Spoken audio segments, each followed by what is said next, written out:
And thank you very much indeed. That was Josh Lamkin, partner at Pagefield, who run the Parthenon project. You get what it is. It's a win-win, he says. You loan back the Elgin marbles. They get to be displayed exquisitely right by the Parthenon, whence they came.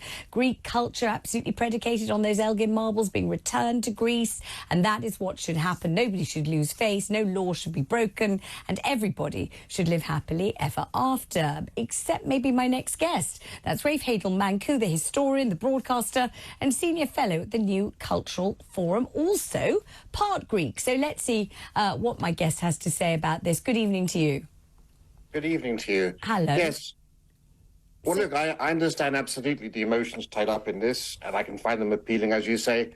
I'm part Greek. My great-great-grandfather was Zygmunt Mineko, a notable figure in Greece, who was made an honorary citizen of Greece and who famously discovered the ancient temple of Zeus in Dordona. So, of course, I can understand the emotional case, but, you know, emotion must never trump the facts or the logic. OK, what are the facts and what is the logic? Because the whole thing seems to be enshrined in mystery, tied in Gordian knots, complicated by varying fashions and passions. It's always very hard, especially as a presenter, to kind of disentangle something that's been so obviously made extra complicated. So you tell me what you think the facts and the truth is here and what should really be going on.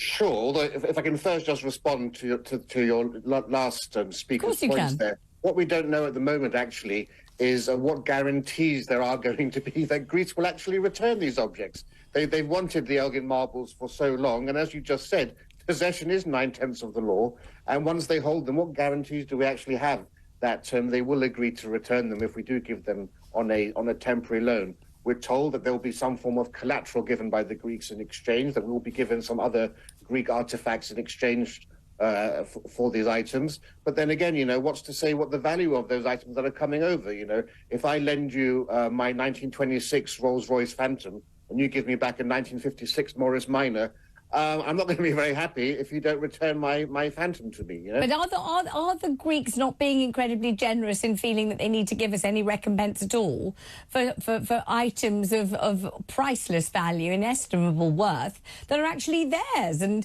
many argue were purloined by Lord Elgin and shouldn't be here at all. So they might say we don't have to give you a damn thing, not a drachma, not a stuffed fine leaf, nothing at all, and we don't care about matching the monetary value of the Elgin marbles, forsooth, and various quotations from Homer that I do know but won't trouble you with right now. We're definitely not going to do that. So just stop talking about equating the value of whatever we give you instead. We're only doing it to be polite. You should be grateful.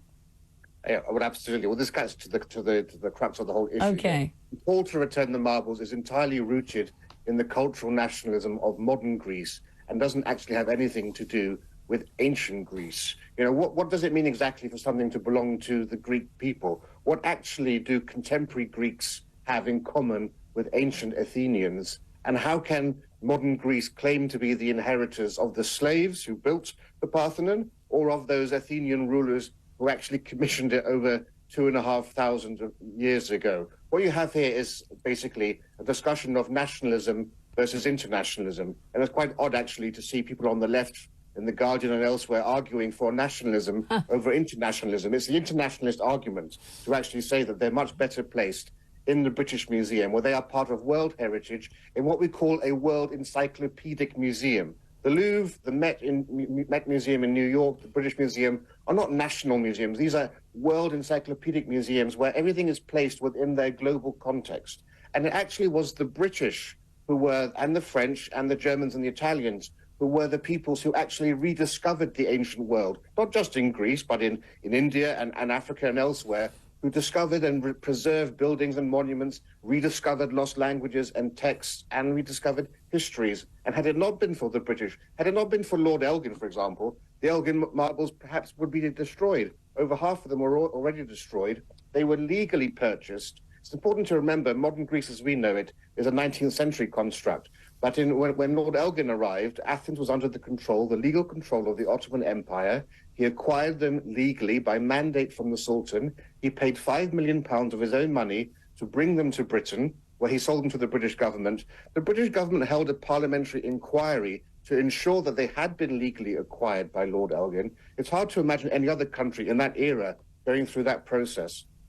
and they were then put on display. And it was only when they were on display in the British Museum that people realized what genius artifacts they were, because before that, no one had really given them any consideration whatsoever. So it was the British who celebrated those items and made them globally famous. And it's our role in discovering and preserving Greek civilization that we are commemorating as well in the British Museum. That's why we have the right to it, because we are now part of its history.